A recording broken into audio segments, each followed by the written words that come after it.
খারাপই চলছে।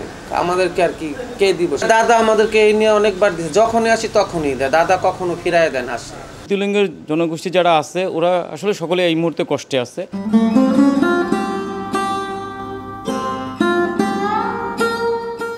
এই যে লকডাউন দিতে ভাড়া একটু দিতে কষ্ট হয়।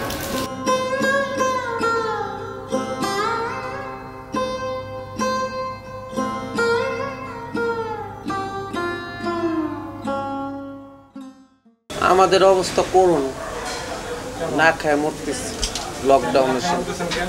তা আমাদের তো দোকান থেকে ইনকাম, আমাদের তো এখন ইনকাম না ওইভাবে, দোকানপাট খোলা নাই, মানুষের কাছ থেকে এত চায়া চিন্তা আমরা খাই, কিন্তু ওইভাবে তো এখন মানুষ তো আগে সাহায্য দিত, এখন তো সেরকমভাবে দেয় না। আর এখন মানুষই খাইতে পারে, তা আমাদেরকে কোথেকে খেতে পারে? দোকানপাট তো এমনি সব বন্ধ আছে, এর জন্য আমরা কালেকশনও করতে পারি না আর চলতেও পারি না। না না, সরকারিভাবে কোনো কিছুই এখনো কেউ ডাকেও না আর কেউ দেয়ও না আমাদের। সোনালী হিজলা। আমি উত্তর পীরের বাগে থাকি। আমরা 60-70 জন আছি। এক জায়গায় না, আশেপাশেই আছে, সব একই অবস্থা। আমার যদি সারা বাংলাদেশের হিজড়াদের একই অবস্থা আছে। না, আমার বাবা স্ট্রোক করছে, আমার মা তো বেশি কাজ টাম করতে পারে না, আর বাবারে তো আমি চালাই, আমার ভাই বোনে তো কখনো দেখে না, আমার টাকা পয়সা দিয়ে চালাইতে হয় তাদেরকে। হ্যাঁ, দাদা আমাদেরকে এই নিয়ে অনেকবার দিয়েছে, যখনই আসি তখনই দেয়, দাদা কখনো ফিরায় দেন আসে।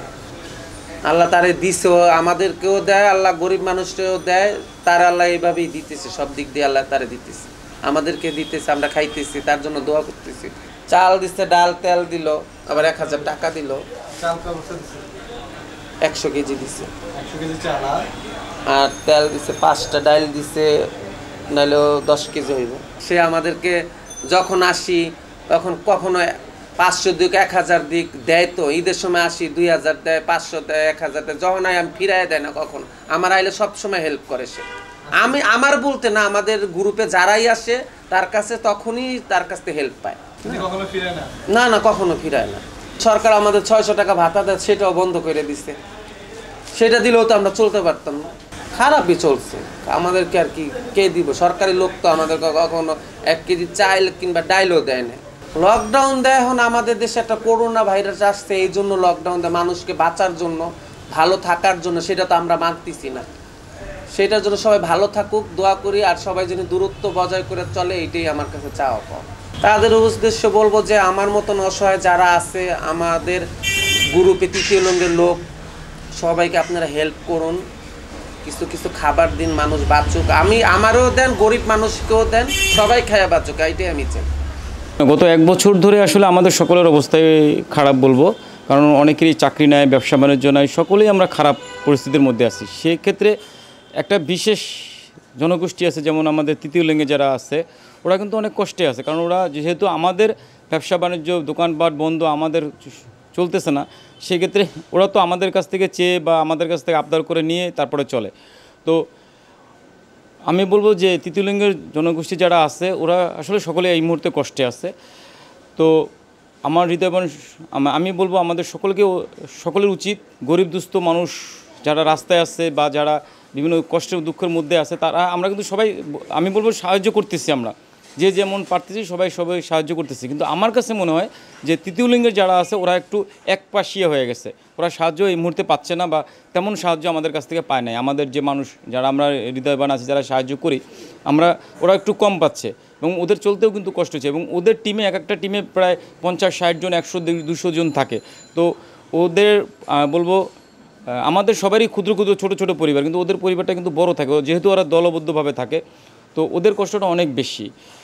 তো এক্ষেত্রে আমাদের সকলের উচিত এই সমস্ত তৃতীয় লিঙ্গে যে ভাই বোন আমাদের আছে ওদেরকে সহযোগিতা এগিয়ে আসা। এবং আমি চেষ্টা করতেছি, আমাদের মিরপুরে যে সোনালীদের যে আছে, দলটা আছে, ওদের সাথে আমার সম্পর্ক অনেক দিন থেকে। আমি চেষ্টা করি, ওরা যখনই আসে আমি চেষ্টা করছি সাপোর্ট দিতে, কিন্তু আমারও তো একটা সীমাবদ্ধতা আছে। আমারও নিজস্ব পরিবার, অনেক বড় পরিবার, আমার পরিবারে 170 জন মানুষ। তো সব মিলে আমি সবসময় সাহায্য করতে পারি না। অনেক সময় ও ফোন দেয়, আমি ফোনটা ধরি না, কারণ কি ওকে কি বলবো, না তো বলতে পারবো না। তো সব মিলে ও আমার মাঝে মাঝে আমার প্রতি দুঃখ পায়, আর ও একটা আস্থা যে আমার কাছে ফোন করলে বা আমাকে কাছে আসলে কিছু না কিছু সাহায্য পাবে। তো সবসময় আমিও মাঝে মাঝে ওর ফোন এড়িয়ে চলি, যে ফোনটা ধরি না, যে ওকে কি বলবো, কারণ আমার নিজেরও তো থাকতে হবে।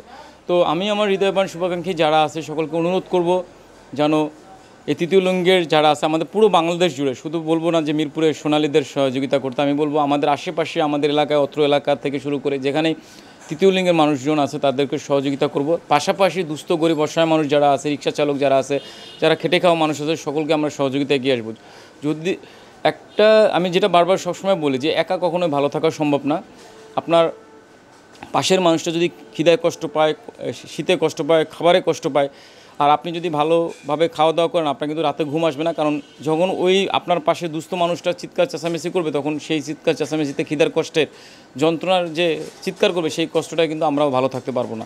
তো আমার কাছে মনে হয় যে আমরা সবাই মিলে ভালো থাকতে হলে একে অপরকে সহযোগিতা করতে হবে। এবং আমি অনুরোধ করব এই ভিডিওর মাধ্যমে আমাদের তৃতীয় লিঙ্গের যে মানুষজন আছে তাদের সহযোগিতায় যেন আমরা একটু এগিয়ে আসি।